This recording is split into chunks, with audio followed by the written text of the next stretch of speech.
يا أيها الذين آمنوا إنما الخمر والميسر والأنساب والأزلام رجس من عمل الشيطان فاجتنبوه لعلكم تفلحون۔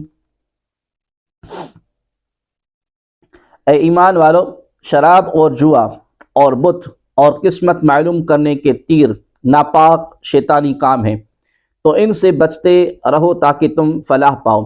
رجس من عمل الشیطان، ناپاک شیطانی کام ہے۔ اس آیت مبارکہ میں 4 چیزوں کی نجاست و خباثت اور ان کا شیطانی کام ہونے کے بارے میں بیان فرمایا اور ان سے بچنے کا حکم دیا گیا۔ وہ 4 چیزیں شراب، جوا، انصاب یعنی بت، ازلام یعنی پانسے ڈالنا۔ 4 ازلام، زمانہ جاہلیت میں کفار 3 تیر بنائے ہوئے تھے، ان میں سے ایک پر لکھا تھا ہاں، دوسرے پر لکھا تھا نہیں، اور تیسرا خالی تھا۔ وہ لوگ ان تیروں کو بہت تعظیم کرتے تھے، ان تیروں کی بہت تعظیم کرتے تھے، اور تیر کاہنوں کے پاس ہوتے تھے اور کعبہ معظمہ میں کفار قریش کے پاس ہوتے تھے۔ جب انہیں کوئی سفر یا اہم کام درپیش ہوتا تو ان تیروں سے پانسے ڈالتے اور ان پر لکھا ہوتا اس کے مطابق عمل کرتے تھے۔ پرندوں سے اور وحشی جانوروں سے برا شگون لینا اور کتابوں سے فال نکالنا وغیرہ بھی اس میں داخل ہیں۔ احادیث میں کاہنوں اور نجومیوں کے پاس جانے کی شدید مذمت کی گئی ہے۔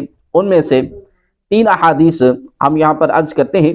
حضرت ابو ہریرہ رضی اللہ تعالی عنہ سے روایت ہے کہ سرور عالی وقار صلی اللہ تعالی علیہ وسلم نے ارشاد فرمایا، جو کسی نجومی یا کاہن کے پاس گیا اور اس کے قول کی تصدیق کی تو گویا اس نے اس کا انکار کر دیا جو حضرت محمد صلی اللہ علیہ وسلم پر نازل کیا گیا۔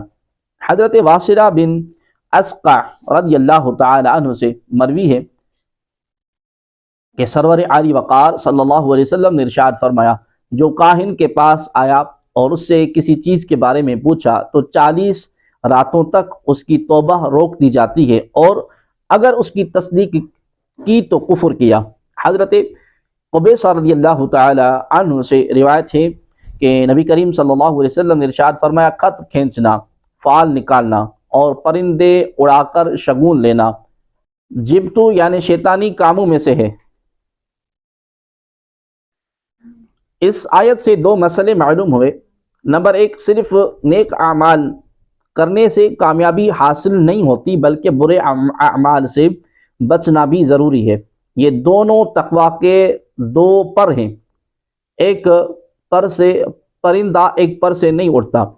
نمبر 2، نیکیاں کرنا اور برائیوں سے بچنا دنیا اور دکھلاوے کے لیے نہ ہونا چاہیے بلکہ کامیابی حاصل کرنے کے لیے ہونا چاہیے۔